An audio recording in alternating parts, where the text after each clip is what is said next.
few ways you can know if that's on target or non-target is you can there's something called Net Promoter Score. I don't know if you're familiar with this. This is a customer satisfaction measure. Now, when I was at IBM, Steve, you were from IBM also. We we put a lot of focus on customer satisfaction and measuring it. We measured it quarterly. We looked at the scores. We put a lot of focus on that. Well, a funny thing, some smart consultants at Bain Consulting, studied this extensively. And statistically, they found that customer satisfaction does not necessarily statistically correlate with profitable growth. And so that's interesting. Well, what else might you want to focus on as a metric to measure? Well, how about customer loyalty or intent to purchase? Well, it turns out none of these things statistically correlate to profitable growth. But the folks at Bain, these smart rocket science kind of guys, they did discover one metric. There's one metric they found that consistently, statistically correlated to profitable growth for a company. I don't know, when I heard this, and I heard that GE is focused on this, I heard great companies like Intuit are focused on this, I thought, maybe I should learn about this and focus on this. And it's this metric is it's one thing. Would you recommend this product or service to a colleague, family, or a member or friend? And when you measure that, all you have to do is ask that one question, and the follow-up question was, why do you feel that way? If you can understand that, you'll know pretty much everything you need to know. Now, quantitative person like myself, MBA, so not just mega bad attitude, but also the degree. I put a lot of focus on, measuring, a kind of detail-oriented person. And so when I thought you can only ask one question and find out everything you need to learn, that's pretty amazing. I like the simplicity of that. It's simple. It's powerful. You can have that as an operating metric for your business.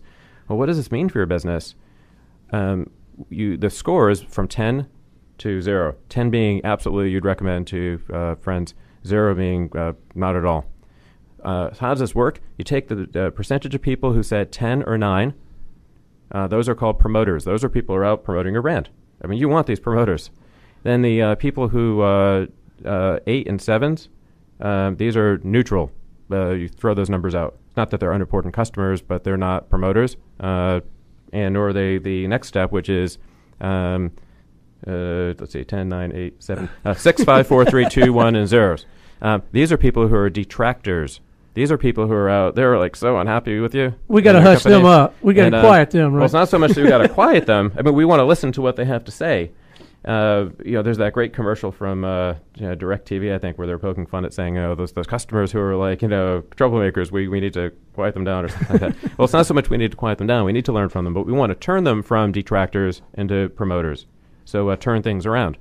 But the metric is you take the percentage who are promoters minus the percentage who are detractors. That's your Net Promoter Score. A perfect growth engine for a company would be having what percentage promoters? 100%. If you that's for every customer you bring in, they're out recommending to friends and bringing more people in to your business. That's a perfect growth engine. What would be a perfectly bad growth engine? What percentage being net promoters? 0. 0, correct. So, Steve, prize to you. Can you tell who in the studio audience is educated? I mean, I'm really enamored with this concept. I'm really glad we decided to record the algebra because but we love the idea. Yeah, we started with the math thing. That was a problem. And do you know any companies that are like have perfectly bad growth engines with like 0% promoters, or even like maybe negative Net Promoter Score, meaning they're creating more detractors than promoters on a daily basis. I know some companies. I know some entire industries like that. So, few government agencies, maybe. Yeah, maybe some maybe industries like airlines. Maybe some like certain cable companies that should remain nameless at the moment. But I think in all our experience we see this. What does that mean for business? It means you're always having to spend a lot of money on marketing, and you're having to work really hard and spend a lot of money with marketing to attract new customers all the time because you've got a leaky bucket that's constantly losing customers. Why would you want to do that? Wouldn't you prefer to have a bucket that's constantly filled up with customers who are going out getting more customers? And so this is something that I've experimented with since I was at Real Networks in Seattle. Implemented at Turner Broadcasting when I was VP for New Product Development at Turner. All my clients I work with the Net Promoter Score. And Chris Klaus, great entrepreneur here in Atlanta with Caneva.com. When I explained Net Promoter Score to him, he's a brilliant guy. He instantly saw the potential for this, and as a consultant, one of the things that just makes your heart just feel, just like you just feel really great is when you make a recommendation and the client company actually goes out and does it, and they do it in a big way. So they put a lot of focus on Net Promoter Score. They're learning, and what you do is it becomes a metric. It's a benchmark, and no matter what your score is, good, bad, or indifferent, no matter what the score is, every quarter you're trying to increase it. Right. So wherever you are, and just like in life, no matter where you are in life, keep improving. And, if you can improve just 1% every day in anything you do, by the end of the year, you'll just make, just do the math on that, you'll make tremendous gains. So same thing with Net Promoter Score. So, I love this concept. Let me tell you, Dave, an example of how one of my clients puts it in action. I do marketing for a local restaurant, and we solicit customer feedback. We have cards on the tables, and they're invited to fill those out and put them in a confidential box. And it's my job to go through those and measure and quantify the data. But and every now and then, someone has an experience that's not up to their satisfaction, and we naturally, of course, take steps to address that and solve that problem. But fortunately for us, more often than not, people say, this was a wonderful experience, and we're going to tell all our friends about it. Well, we take steps to encourage that behavior. We don't just say thanks. We send them buy one get one free cards, and we thank them, and we take other steps, and we don't want to just reward people who are complaining. We want to reward people who say we're going to take the next step and help facilitate them to be promoters. So it's a phenomenal concept. Thank you for sharing that with us. I really like that. And as we're talking about, you put a lot of focus on listening to your customers. And there are two companies I wanted to call out as great examples that I've seen during the past year, and I've worked with them as customers myself, and they've provided a great example I think we all can model. And they're both on Twitter. One of them is Dell, Dell Computers, and the other is Comcast. So I've got to say my experience with both of those companies with their standard customer service channel has been abysmal. Michael, Dell, are you listening? Comcast, I already know you're not really listening. But they'd listen on Twitter, though. Standard customer service channels are just so abysmal. Everyone I talk with in preparation for this radio show, asking about companies that do it right and companies that don't.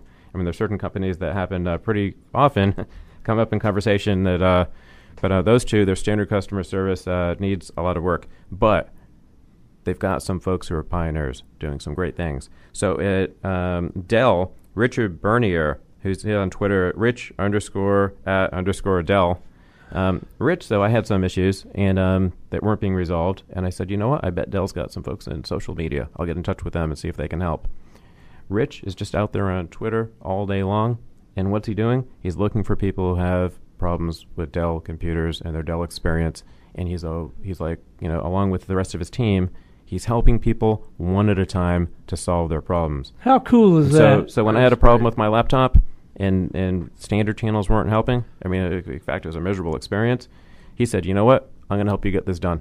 And here's how we're going to do it. And I thought that was tremendous. And Comcast, a company that, I just got to wonder what they're doing with their standard customer service, they've got somebody who's like that. And I think every one of our companies needs someone like this.